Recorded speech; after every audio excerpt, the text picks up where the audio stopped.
Welcome to Two Giant Goofballs, a New York Giants podcast. Are you a goofball that loves Giants football? If so, sit back and relax as we talk about the team that both excites and frustrates us so much. And now, here are your goofball hosts, Drew and Rob. Welcome, fellow goofballs, to Two Giant Goofballs, the New York Giants podcast. I am Drew, soon to be joined here by Rob, who's been dealing with some lovely Jersey traffic there. So he's trying to get on for the show here for you guys. He'll be on just shortly. I know he is home. He's just kind of getting everything ready. So I figured we'd start up here without him and kind of get the ball rolling here. So today we thought it'd be a good idea to go through everything going on with the Giants roster right now. So we got the main bulk of free agency is all done now. We got the draft obviously is now done. The undrafted rookie free agents are all signed and everything now.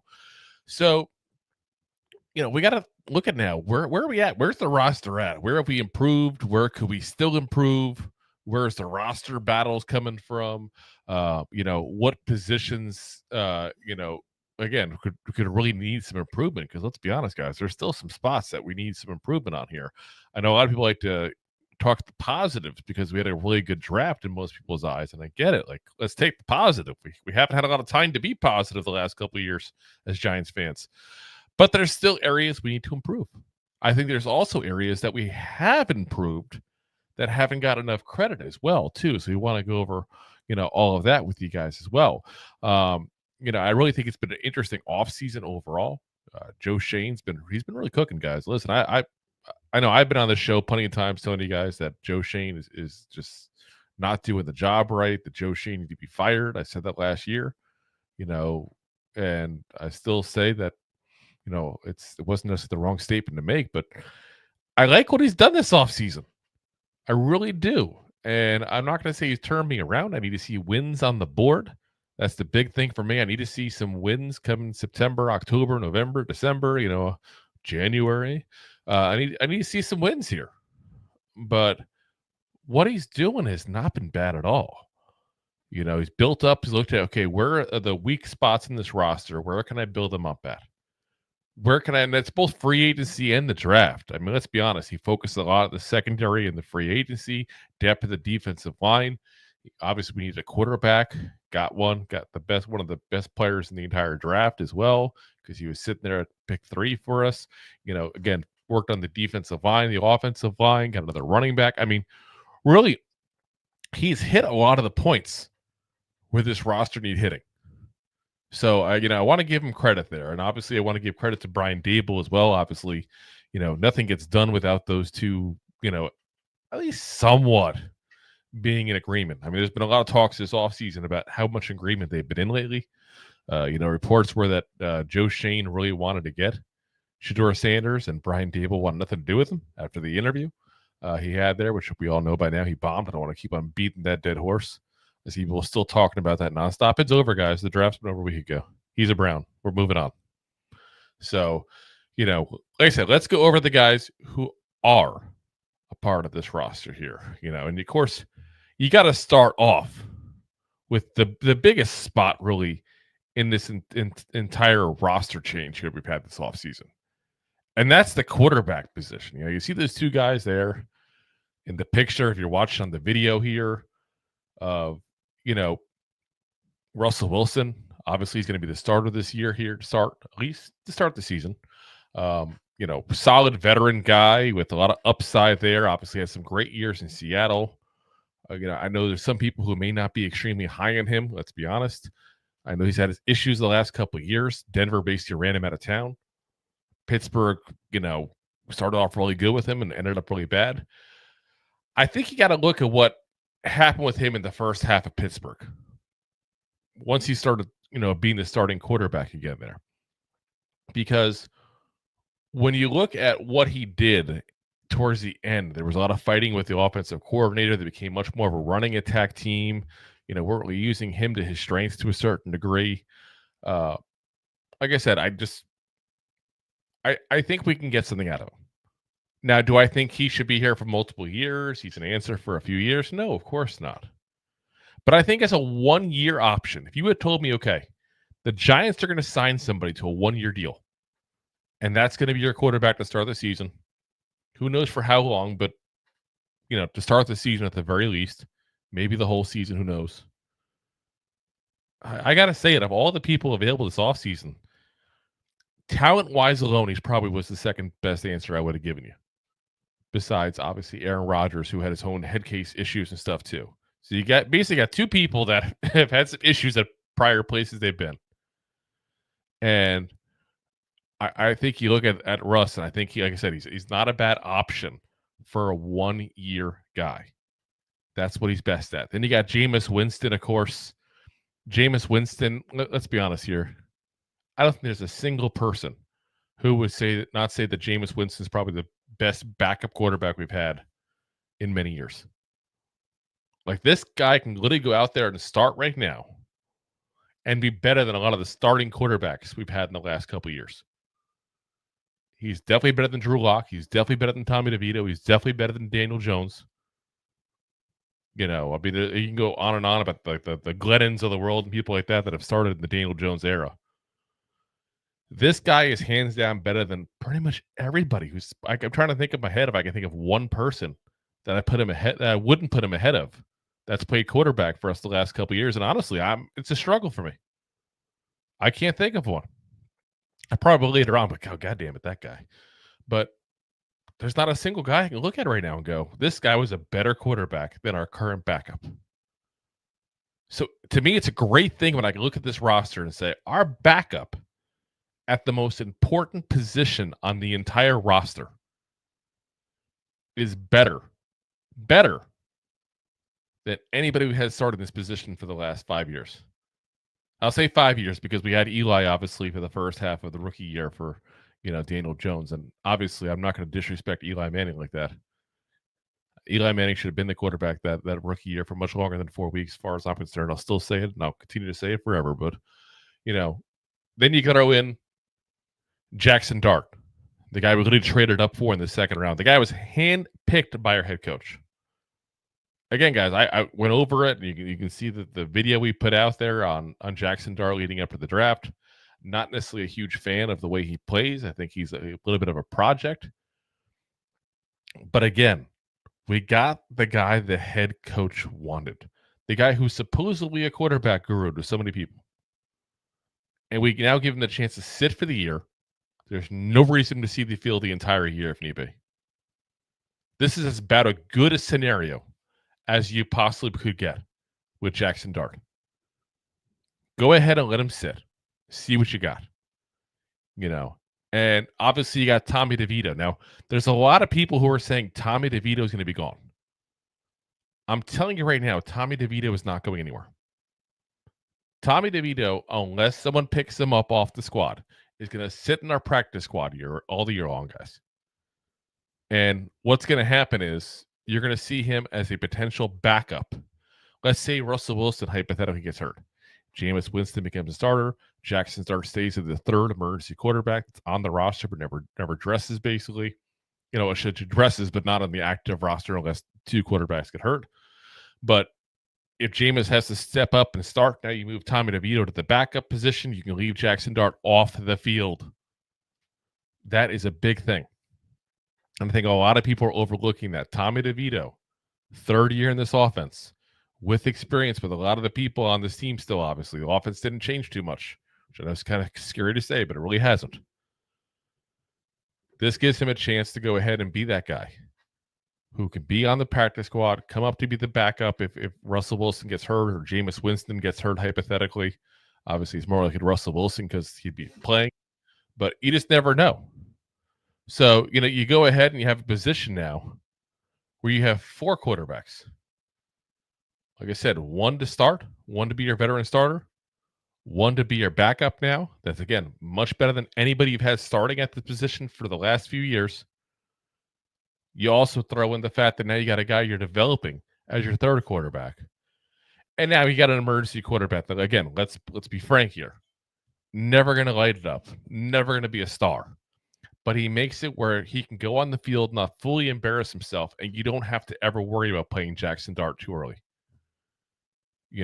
And that's a huge thing here. So we got Rob officially back in the building here. Rob has entered the building. Woo! It's me. Hold on. I'm in the building. Oh, it's too late now. You're already here. Oh. You want to give any final thoughts on the quarterbacks here, Rob? I mean, I caught a tail end of it, and that's pretty much how I feel about it. It's like you brought in a veteran quarterback that's been to the Super Bowl a few times to help coach up your new toy that you just drafted. You got another veteran quarterback that has not been to the Super Bowl, but he's been to the Super Bowl, but as a commentator. Yeah, well, that's different. He's working there for Fox Sports. Yeah, so he could be also the tail of the tail, the tail of the tape, if you will. Like, hey, like this is what I did. Just because you draft here or draft there, like you still need to put the hard work in. You need to do this and that.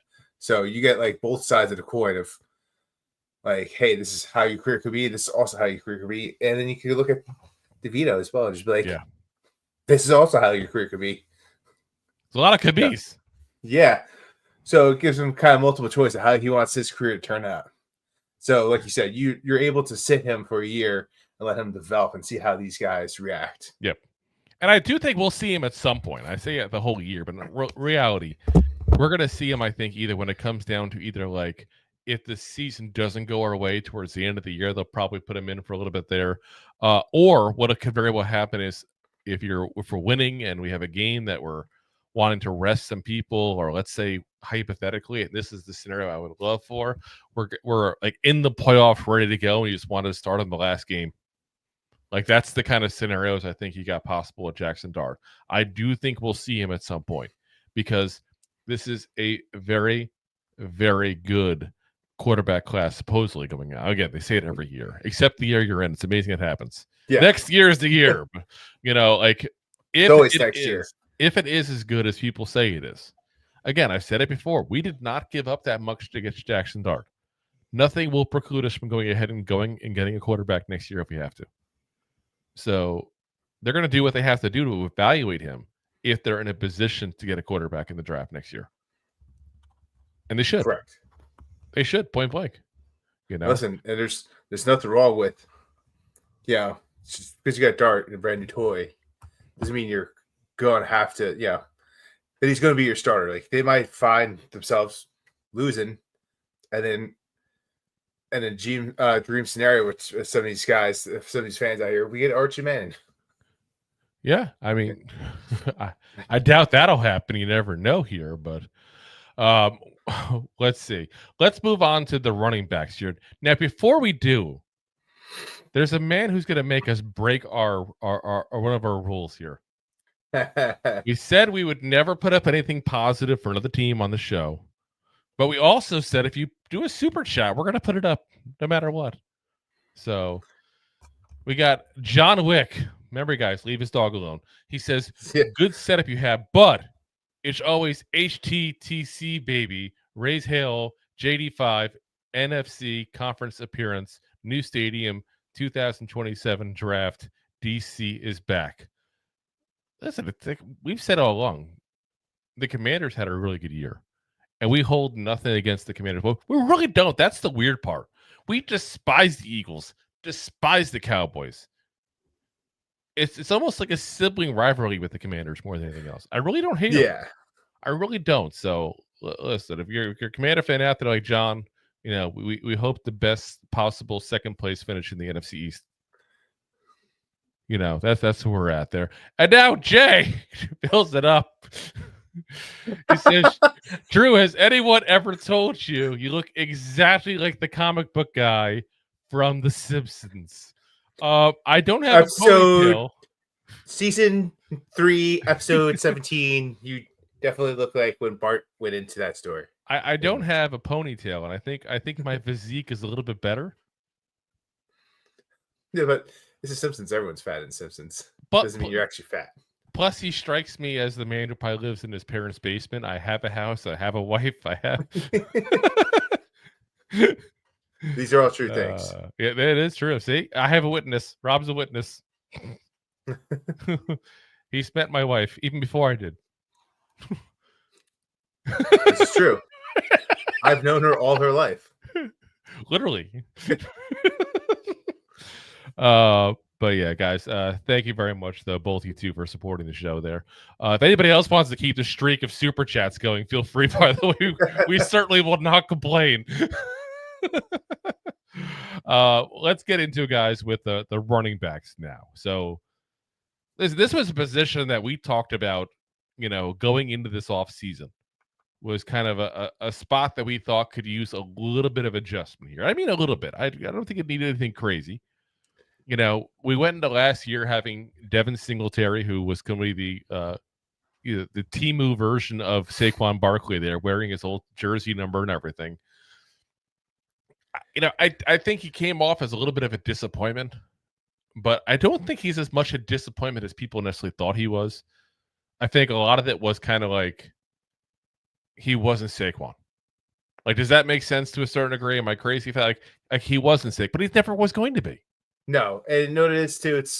Everyone thought like he's got this connection with Buffalo. Like he was good up there. Like there's a reason why he's not in Buffalo anymore. Like there's a reason why he's been on a few different teams. Like yeah, he's good. He's just never like that's kind of how he performs, and he just had a worse offensive line. It was all right at the beginning, but kind of fell apart. Yeah. And the first 3 games, especially, I mean, look at what he did here. I got the numbers up to verify. He had a bad first game, but everybody did against the Vikings, 37 yards, 95 yards against the Commanders, 65 yards against, the Browns there. And then kind of just fell off. But you also saw, inactive and hurt for a couple of games. Then, obviously Tyrone Tracy took over and he lost his entire spot. So we got an echo. echo. You got to look at part of that is this is his first time as being a true backup. I feel like in his career, basically, not even a split carry. Like he went from getting, a full-time, 15, carries a game basically to getting like multiple times he had 2 or 3. So I think we got to give him a little bit of a pass to a certain degree on that. And understand that he's got to be a backup now. He's not going to be the guy who's going to get 1,000 yards, on a season like he did in the past with Houston or with Buffalo. And I mean, total yards. I don't think he ever hit 1,000 yards rushing in a season. No, total yards. Kind of like a season just like Tyrone Tracy Jr. had, ironically enough. But, Tracy, we've said it before. The big thing with Tracy is he was missing the first couple of games. Then all of a sudden, he was hurt also the last couple of games. He did a lot of his damage in like 2/3 of the season, I feel like, basically. Yeah, just about because it was game 5 when he came out. Game 5 is I think when he started getting everything rolling, really. That's what I'm saying. And then like again, he was hurt the last couple weeks as well. So it's like, he still had 839 yards. He basically would have been a guy with probably 1,100 yards if he actually was on the whole season and had no health issues. Again, the queen had ball should be the king. There's always these things here. Well, it's why there's a king in place. Anyway, he had 29 yards the first 4 weeks, guys. That's it. That's absolutely insanity if you think about it. I mean, like, then goes for 129 yards, 50, 23, 145, 66, 103, 43. I mean, this is a guy that, again, I really think that if we give him a full season as the workhorse back, he'd be a guy that's going to go ahead and get 1,200 yards. I don't think it's crazy. I really don't. Again, you got to keep him healthy. That's part of it. And he's a guy that I really think, again, in that kind of situation, can get another 400 yards receiving. This guy could be a 1,500 total yard guy. I don't think that's crazy to say. I would have said you're nuts if you had said last year when he got drafted. But I don't think it's nuts to say it now. No. So, and then, of course, now you also got our new running back, Cameron Scatterbo. And listen, this is the perfect compliment to Tracy. This is what Rob and I have been asking for all offseason, a power back. I can't tell you how many times we said in the show, we need a power back. We need a power back. We need a power back. We need a power back. Guess what we got? A power back. So yeah, now we have one in Scatabo, who's like literally probably the best pure power back that was in this draft. And it's funny because he's 5'10", he's not that big a guy, but he runs like a guy on a mission, like a guy that's pissed off. That's the kind of attitude we needed behind this line here. You know, again, I feel like it has not been stated enough this offseason that we lost this offseason here our short yardage back. Our guy that we put on the line when it was 3rd and 1. Our guy we put on the line when it was 4th and 1. When it was, at the goal line. And you know what that was? Daniel freaking Jones.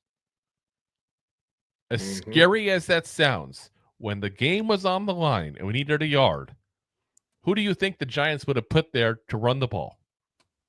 It would have been Daniel Jones because he was that guy. Himself. So now we got the guy who replaces Daniel Jones in a running back, which is weird to say. But he that's what he's doing. He's basically doing that. And he could be more. I don't know. I mean, I feel like you look at what he does, and I don't know what to expect out of this kid. I really don't. There's a lot of variables. How many carries does he get? Do they kind of bring him along slowly since they got Singletary and Tracy and just use him as purely a short yardage back and that's it, and a goal line back? Do they start splitting carries 3 ways and just see who gets, the most the most traction out of those carries? Or do they put Singletary as the 3rd back overall? I mean, there's so many different options, guys. We have options. I think it's going to be week to week kind of decision, depending on injury, depending on who they're playing, how the defensive line of the team is. I think there's going to be a lot. Yeah, and you just don't know. And then beyond that, of course, you got Eric Gray, who's just a waste of a roster spot. I'm sorry, I'm just calling it like it is. I've said it forever. We've said it, I think, since we drafted him. I think the one time we backed off was week 1 of last year in the preseason because he looked good against the Lions. Oh, yeah. That was like the only one. But yeah, it's an issue. He needs to go. We've said it before. Joe Schoen literally, and I will harp on this till he's gone from this roster.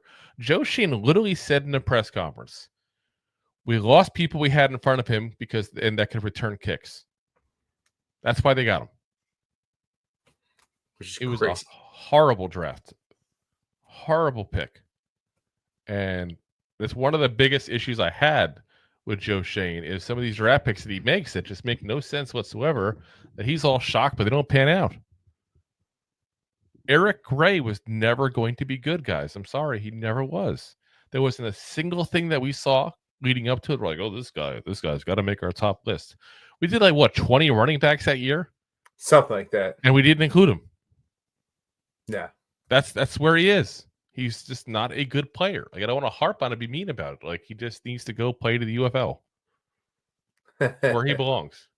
And then, of course, you got a guy near and dear to Rob and mine's heart, Dante Turbo Miller. It's turbo time. It is turbo time. So another guy that I didn't think got a fair shake necessarily last year to a certain degree. We never got a chance to see him play. I would have loved if they moved him up the last couple of weeks and see what we got. But yeah, it's just for whatever reason they decided against doing it, and it was a missed opportunity in our eyes. We said that with the last couple of weeks when they didn't play him. Would have loved to see him, but here's a kid who literally could have been the most athletic running back in the draft in 24. Had he been able to go in the draft and not actually technically be a free agent because no one realized he was draftable in 2023. Such a weird scenario. If you don't remember what's going on, just search our channel, search Turbo Miller, and it'll pop up the story behind him and everything's crazy story. But I'm rooting for the kid. I just don't know if there's a spot for him. I mean, think about it. Tracy's not going to miss the roster. I think that's very safe to say. Scattaboo's not going to miss the roster. That's very safe to say. The only way that Turbo Miller has even a shot in hell of making this roster is beating out Devin Singletary. I don't think that's possible. I think it'd be a disrespect to a solid veteran guy like Devin Singletary to even sit there and suggest that Turbo Miller, who's never even had one NFL rush in his entire career, could go ahead and beat him out for a roster. Yeah. So See that or injury. I mean, that's the other thing. Injury is a possibility. Injury is legit a possibility. Listen, it's the Giants. We have injured players every year like crazy. Lots of them. So, what I can see is one of two scenarios, I think, for Turbo. Either practice squad again, or it comes up because of an injury, like you said. I think that's the two scenarios we got. So to me, it's going to be Tracy, Singletary, Scattaboo. Eric Wright gets cut, and Turbo Miller goes into the practice squad there. Now, maybe they keep Gray around for his special teams kick returning abilities, but I think we all know that's a load of poop. A lot of poop. Not a little poop. That's a lot of poop. That's a lot of poop there. So, one big pile of poop. Oh, yes. Hope you wash your hands. Explains the fumbling. Oh, who said it? What? Yeah. I get it. You just have poop on your hands. That's the problem. Poop hands. Anyway, so I was going to see just that 1 minute. I'm like, that's ridiculous. Why does anybody listen to this show? Because they're talking about fecal matter. Exactly. Damn straight. But you come for the football talk, you stay for the fecal matter. Anyway, on to the wide receivers. A very interesting group here, guys. I mean, I look at it as it's a very top-heavy group and a very bottom-light group, if that makes sense. Is that a thing? Like, I don't know. Is that like it has big breasts and no ass? I don't know. Like, ooh. So top, no depth. I'm just saying, like, that's where we're at. Malik Neighbors obviously is a freaking stud. Like, this kid is everything you could possibly wanted and more. I mean, you could, the only thing you can give him a knock on is he did say some stupid things to the press, but again, he's a kid. Yeah. I hate to say that way because it sounds condescending. Like, he's a kid, but he is. He's 21 years old. If I got in trouble for half the stuff, you put a bunch of microphones in front of me when I was 21 years old. Whew. Oh, forget about it. Oh.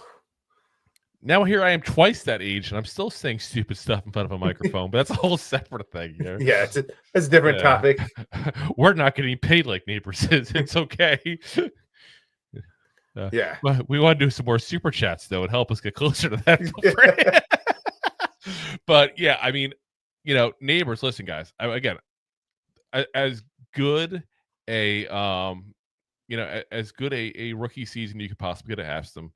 When he broke the record for most receptions by a rookie wide receiver, I say it that way since Brock Bowers did get more than him.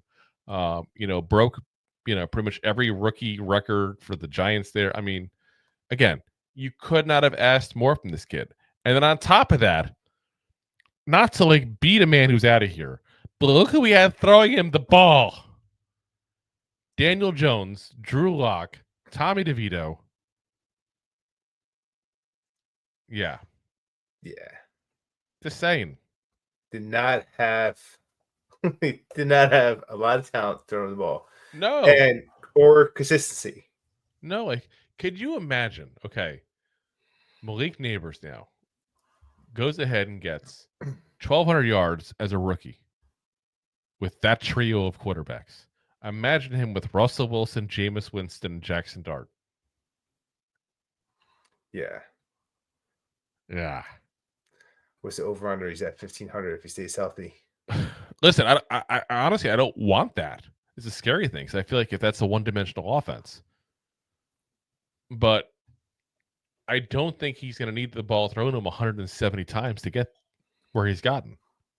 No. He's a more efficient wide receiver, I think, with this quarterback. And that's what it is. He doesn't have to reach as much, better place balls. Yeah. 170 targets he had, guys. It doesn't take a genius to say that'd be 10 targets per game. But, guys, he only played in 15 games. So it's even worse.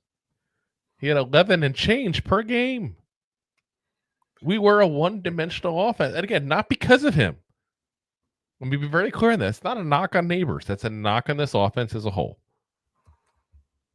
And I'm curious to see now with a better quarterback group there, with hopefully a little better blocking if the offensive line can get healthy, which we'll talk about that later on. Neighbors can get 1,300, 1,350 yards on 130 targets.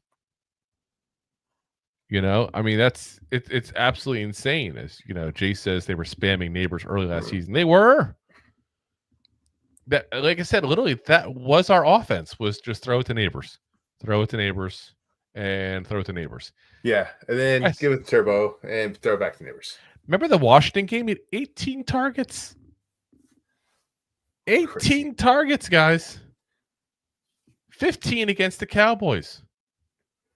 You know, he had 14 against the Falcons, 14 against the Ravens. You can't keep doing that. Teams figured that out pretty quickly.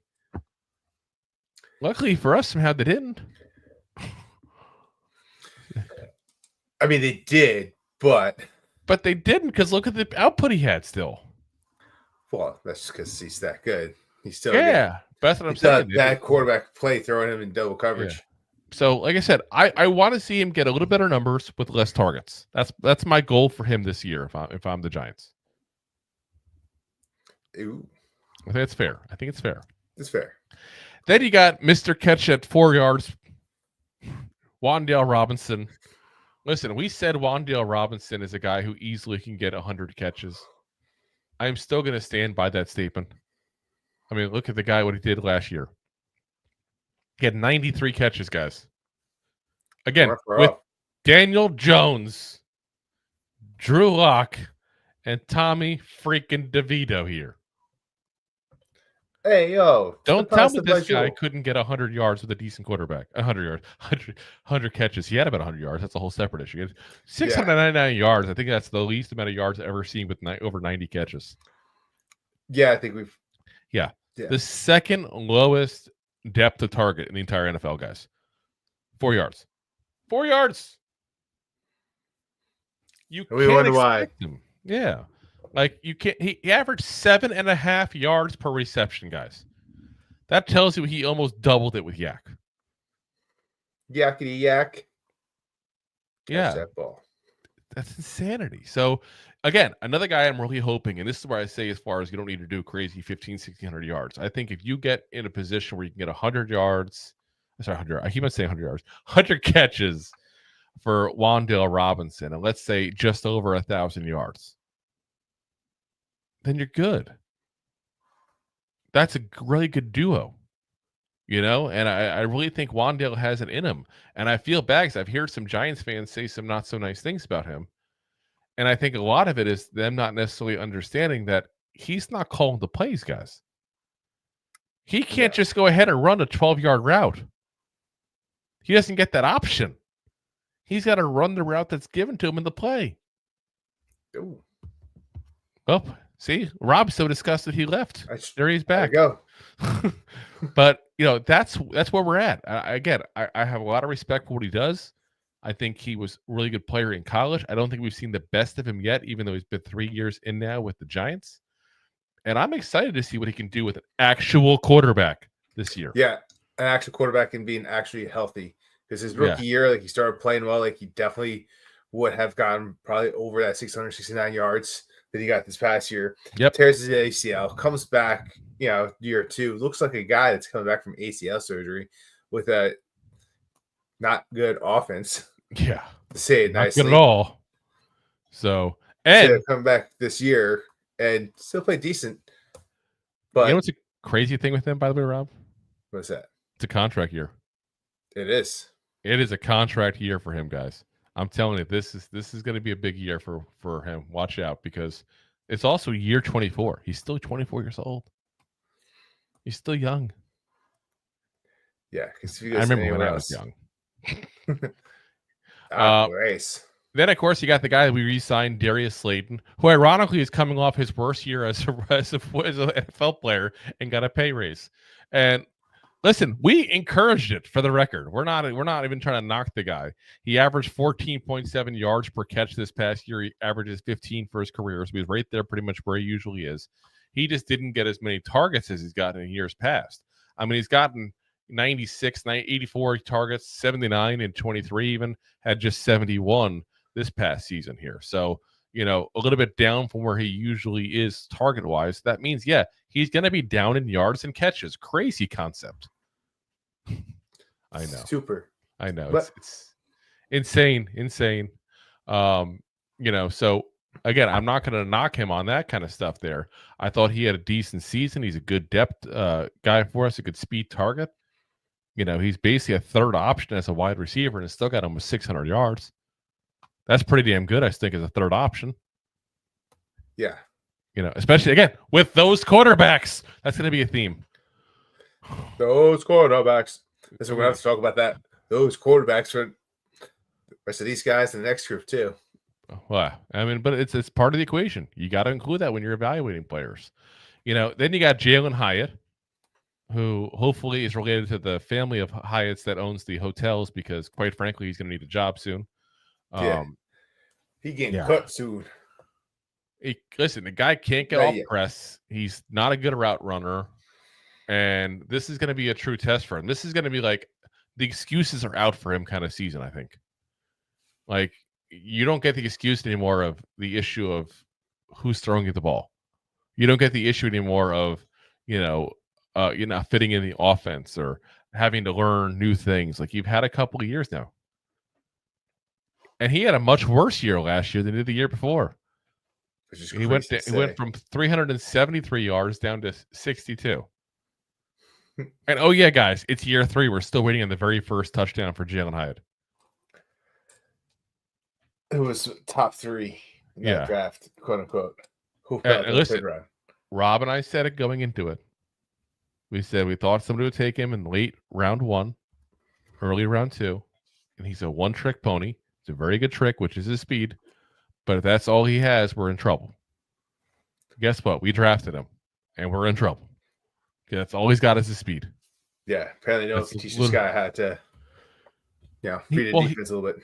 And he was part of it is where he was at in college. This is why I always tell people, like, they think that, you go, especially now with the NIL stuff, you go where the money's at, you go with where you have a chance to win. Sometimes if you're a legit talent that's going to go in the NFL, yes, you want playing time. Yes, you want championships. You want that kind of stuff. And I get, obviously, the allure of that. The biggest thing for you is treat it like that's your major. Go to the place that's going to teach you the most about playing NFL-style football. Because that's the problem we ran into, is Tennessee did not run an NFL-style offense whatsoever. No. And now he's had to adjust, and he can't do it so far. So, hopefully this year is the year for him. Listen, we don't wish anything against the kid. I just don't think it's going to happen. I really don't. And I think he'll probably be gone from the Giants soon.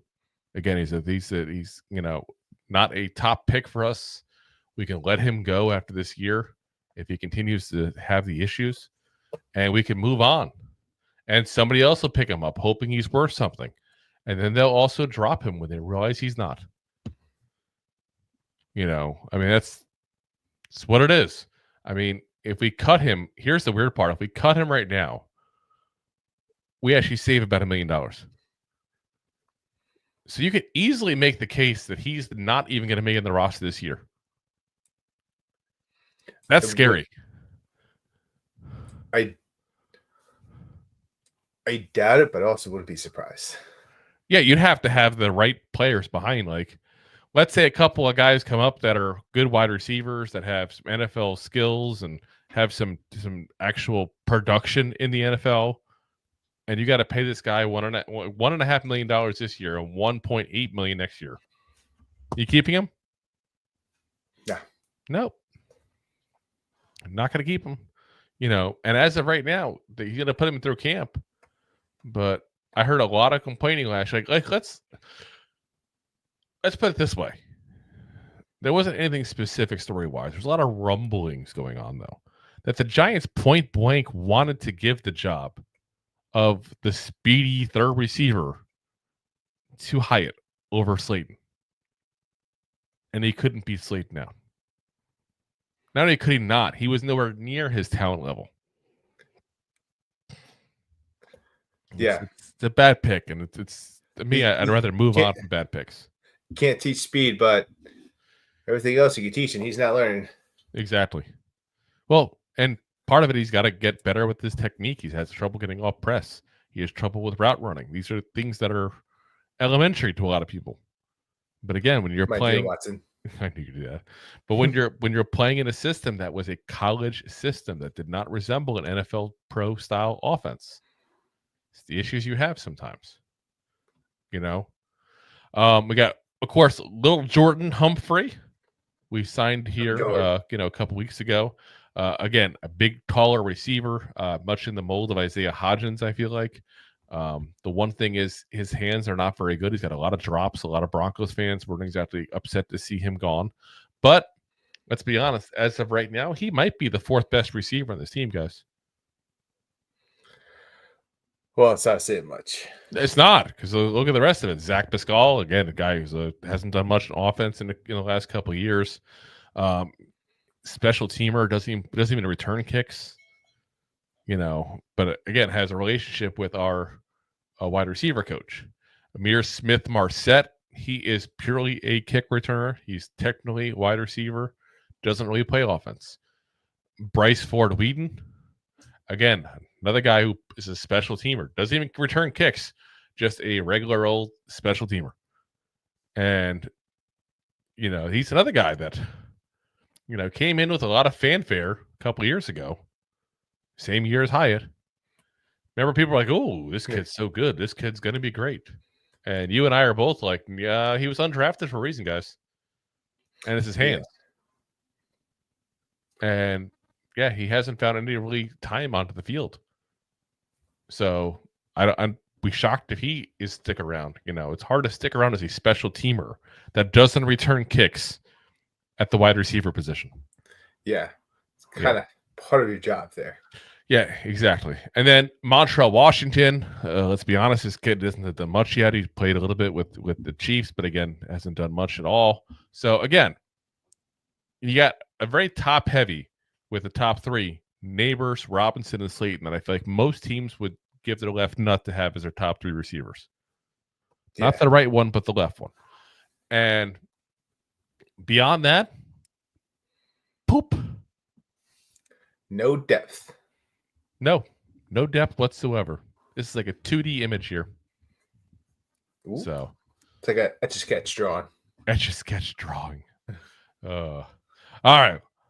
Let's get into tight ends here, which may be one of the weakest positions in this entire roster still, low-key. Because you don't really hear a lot of talk in that. Theo Johnson, I have a lot of faith in Theo Johnson. I don't think that everybody does, but I think I do.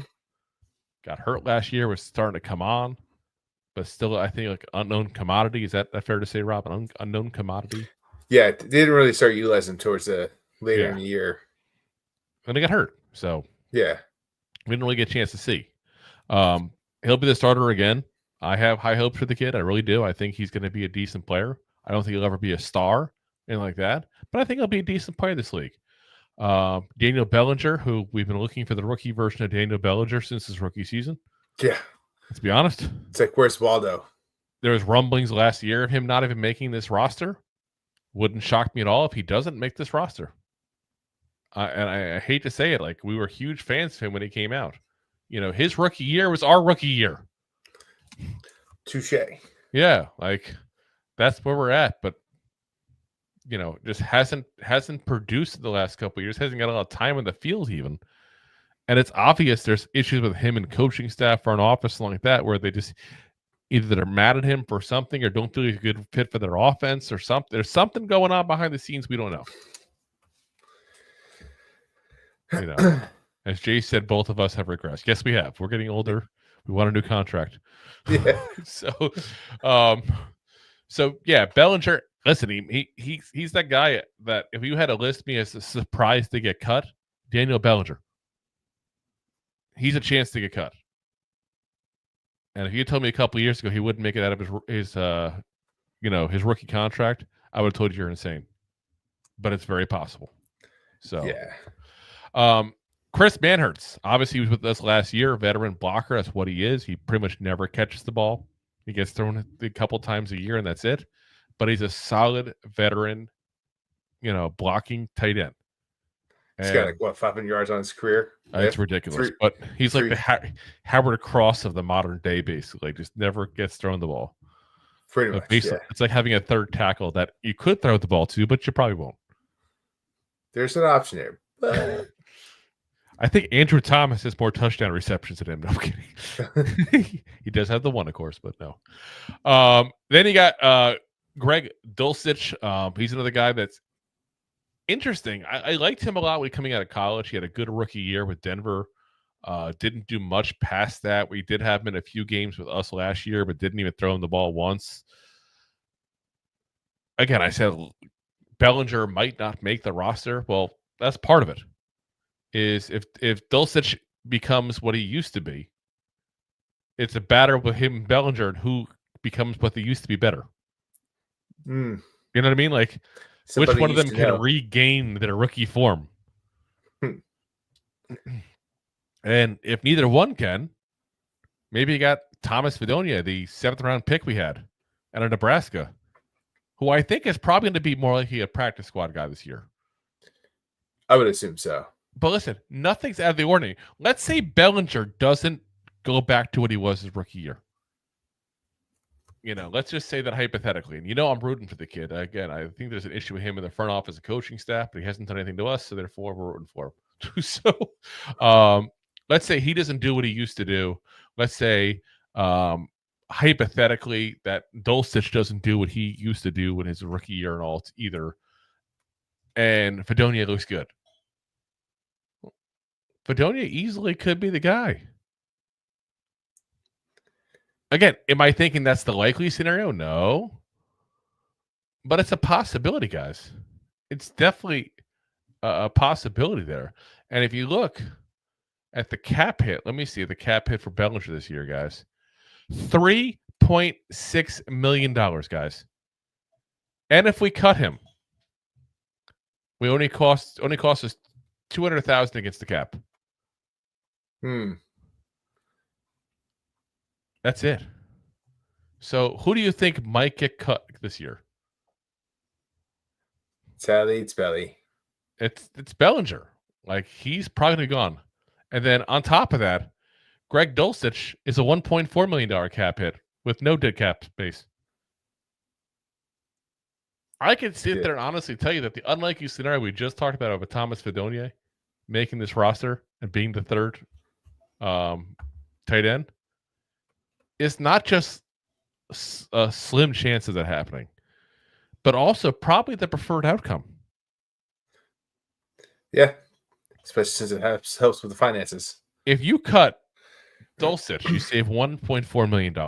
You cut Bellinger, you save, what is it? I say 3.4. So you're saving $4.6 million. That's not a bad chunk of change. Yeah.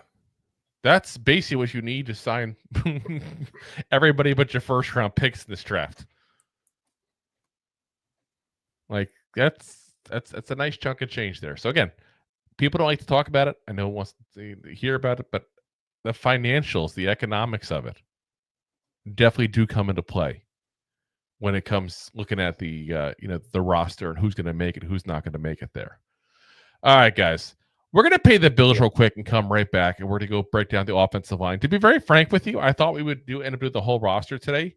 We may do part 2 of this and do the defense on Wednesday because we're already 50 minutes in. So, and we still have to talk about half the offense here with the offensive line here. So let's pay those bills real quick, and we'll be right back with you guys. What sound was that?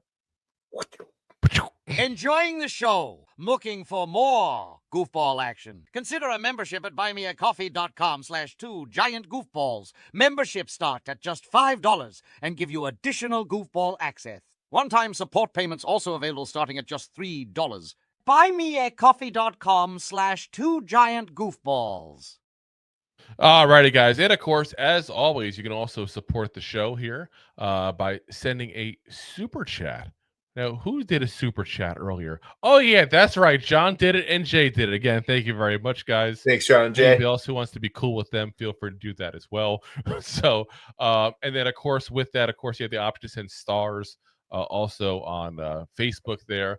Or, crazy suggestion, you want to get some merch, you can also go ahead and go to our storage. I'm trying to find the link so I can put that in there here. Here we go.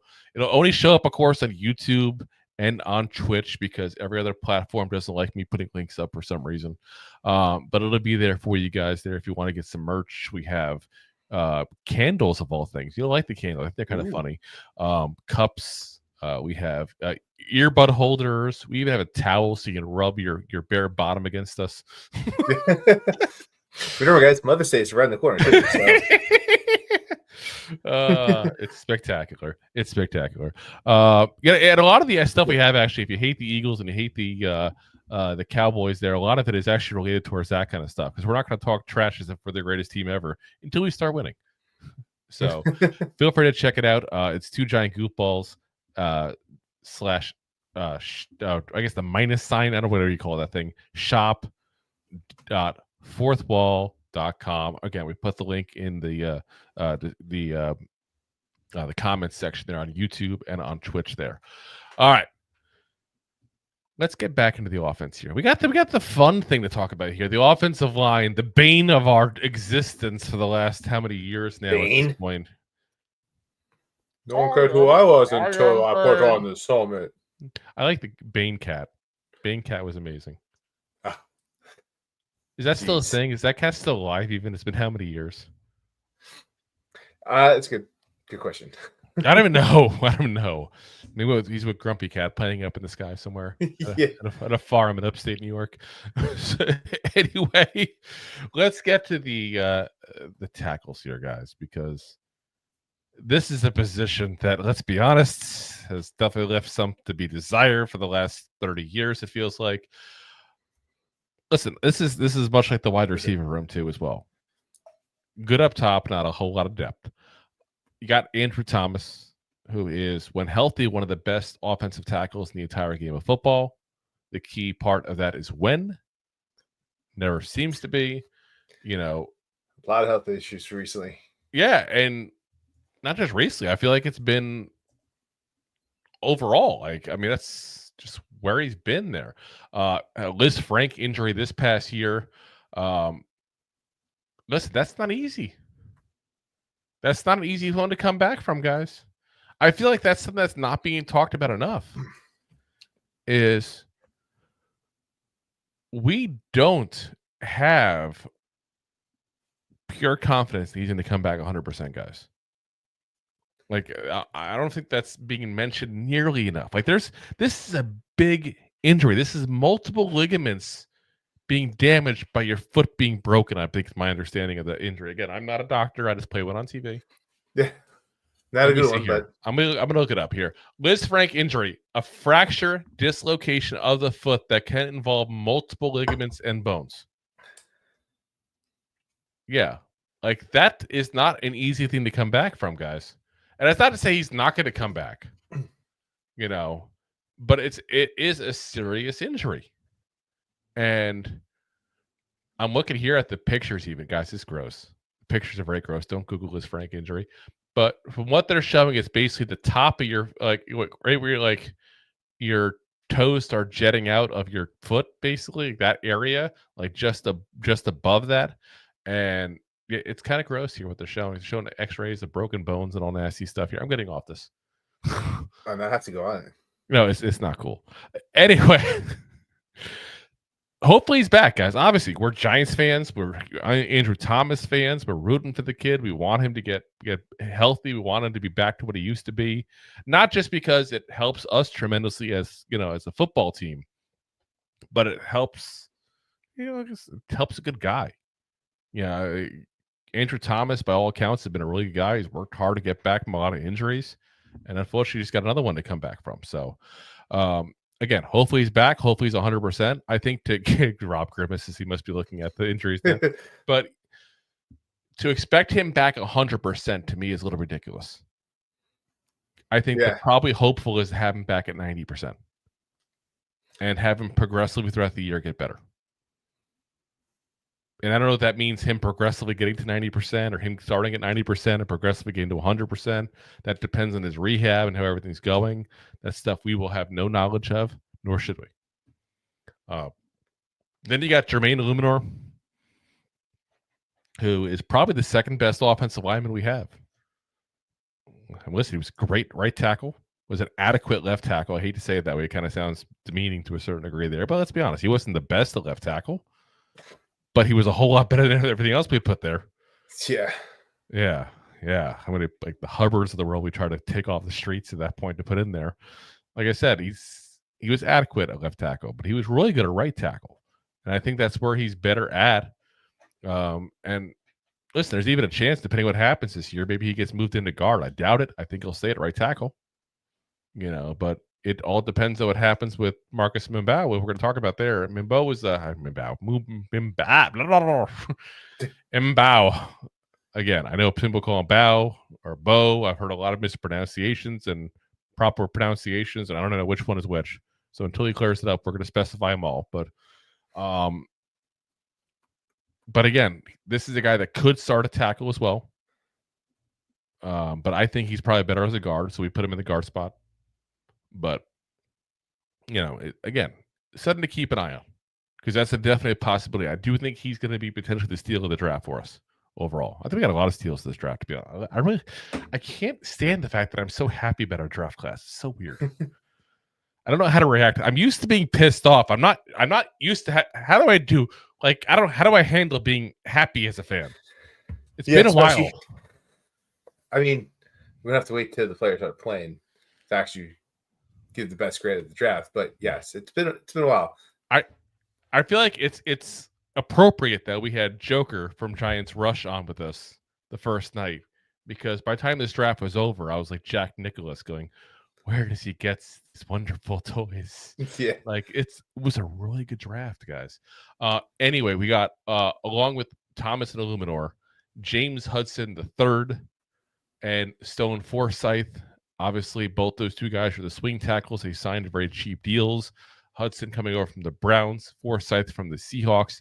Neither one of them looked very good in either of their prior locations. Let's be very frank about that.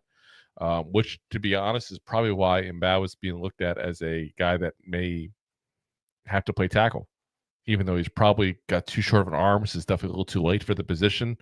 But the backup tackles we did get aren't exactly the best, that's for sure. So, yes. And then, of course, you got Josh Azudu, everybody's favorite guard that should have stayed guard but got moved to tackle for no apparent reason, and we're just ruining his career. I'm calling it like it is. This kid is a guard all day long, and for some reason, we refuse to put him back to his natural position. So that's our options. And that's the disturbing part. Let's say Thomas is not healthy or Thomas gets hurt again, which, again, we have to say is a possibility the way he's been the last few years. Are you comfortable with Hudson, Forsythe, or Azudu playing tackle? Eek. That's where we're at. And that's how when I talk about positions we still need help at, I know we signed these guys recently. I know that they're not going to admit that was a mistake, but it was a mistake. We need a swing tackle. We have guys who at least can play tackle, which is better than we've had the last couple of years. I'll give them that. But with Andrew Thomas and his injuries, we really need somebody who can potentially step up. Yeah. We just don't have it. We also don't have our webcam for Rob either. It just comes and goes, Yeah. Cool. There's a good joke in there. I'm not going to do it.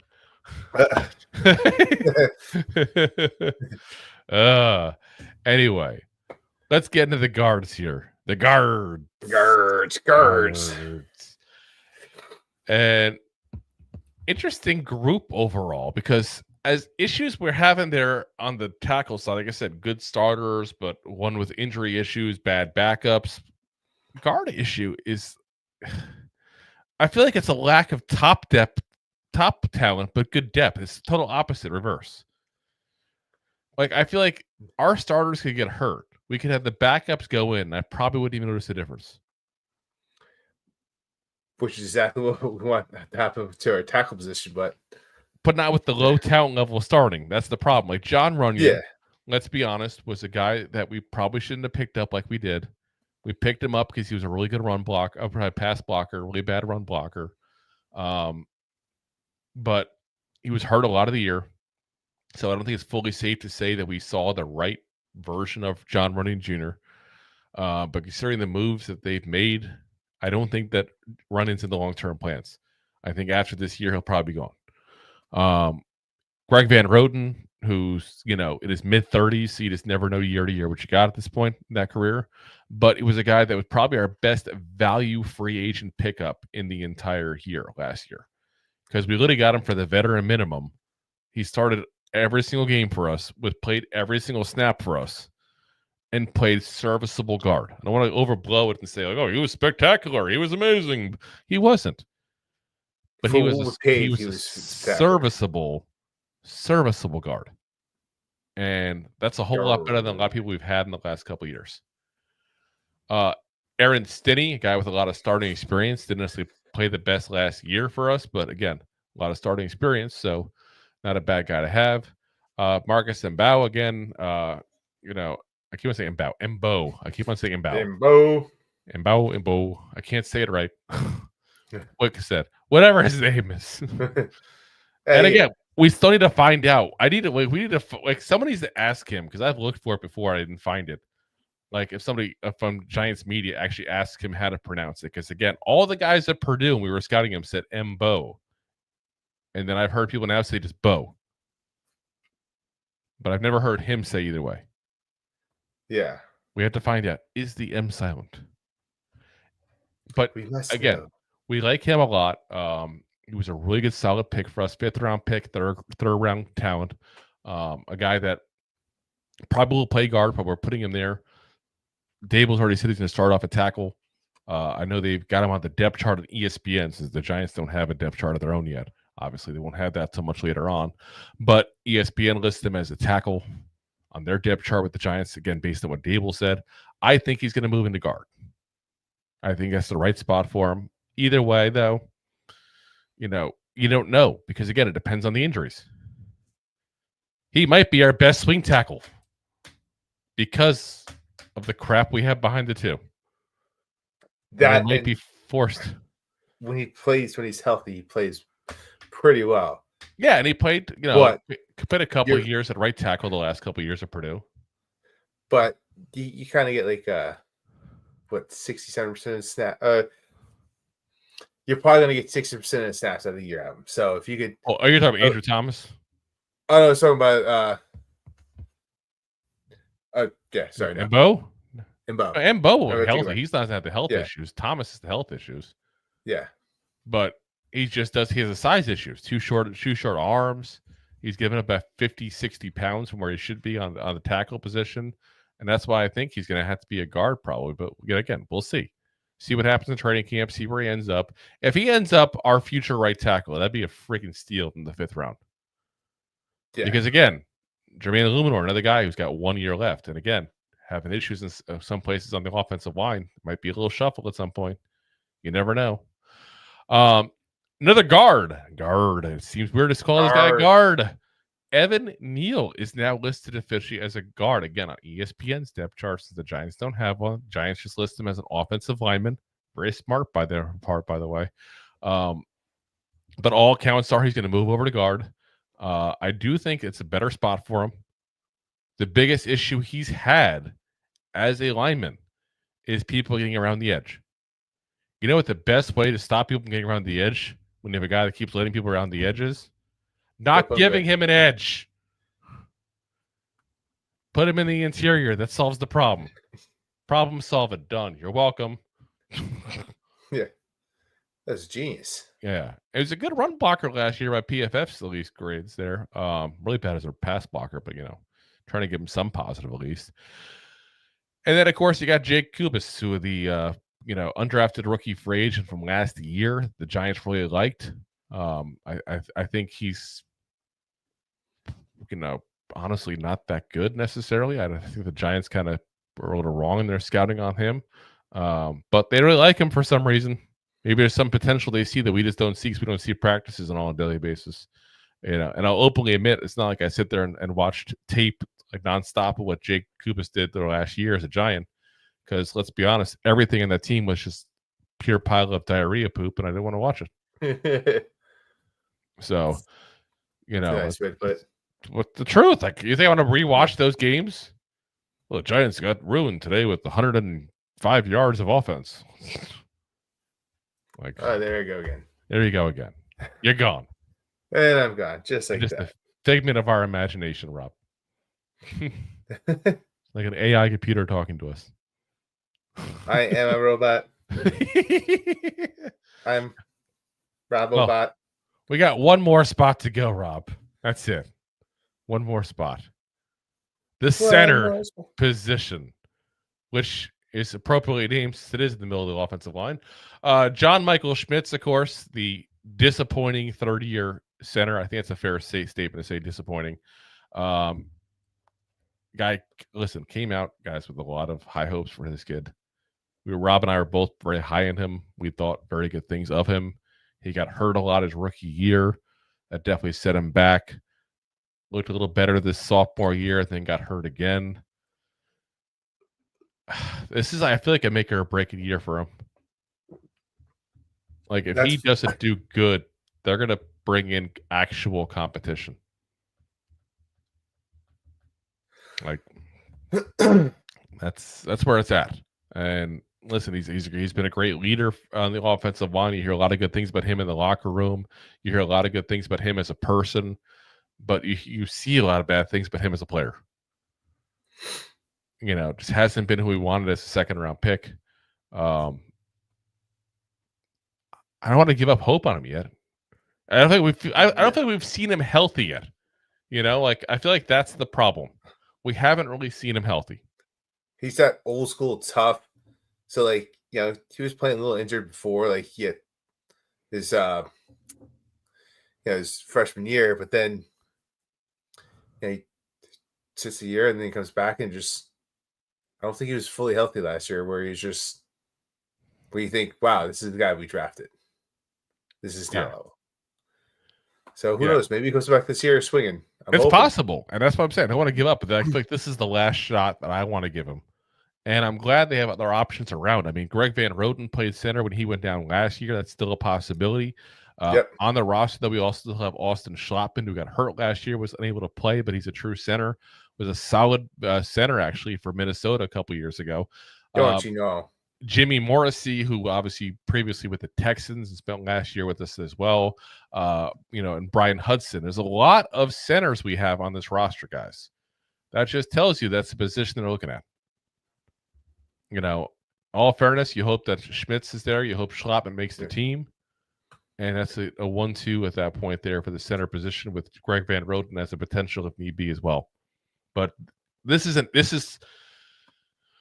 talked about tackles are top-heavy talent, not good backups. We talked about the guarders, not so great starters. You know, equal on the backups. The backups are almost as good in a lot of cases. Still, Greg Van Roten had a good year for himself last year. Again, I don't want to disrespect that. But the centers, it's their weakest position on the offensive line, guys. Yeah. It really is. And the scary thing is, it's got the potential to be a strength if JMS is what we thought JMS was. It really has that potential. But unfortunately, it hasn't panned out. Yeah, exactly that. It just hasn't panned out. So, we'll have to see what we can do there. So, all righty, guys. That's going to call it a night for us here today. We are going to have to go ahead and change up and do a night 2 of this here for Wednesday. Barring any kind of crazy news, we'll run down the roster for the defense there for you guys. Just got a little bit too crazy here with trying to get that all done in one night. So we'll be back again Wednesday for you guys to see part 2. That'll be 9 p.m. Eastern Standard Time on YouTube, Facebook, Twitter/X, Twitch, and of course Rob's favorite OnlyFans. Choose make their profile. Oh, whoa! Who said OnlyFans? And of course, as always, by the way, Rob is showing pictures of his feet for super chats. Yeah, guys, please here. Disregard because I forgot to put pants on. Whoa, hello. This is a family program. And of course, as always, guys, we are available the next day on all the audio podcast platforms: Apple, Spotify, iHeartRadio, Pandora, all the big ones there. So if you haven't already, guys, hit the like, hit the subscribe, hit the share button. It's 100% free. We don't charge you at all, unless you hit the super chat. But that's on you. You hit that button. So, as always, Giants fans, we will see you guys on Wednesday. I paused for a second. I saw you weren't ready. You were putting your sock back on, Rob. It's okay. As always, Giants take fans. take it off. Show you guys.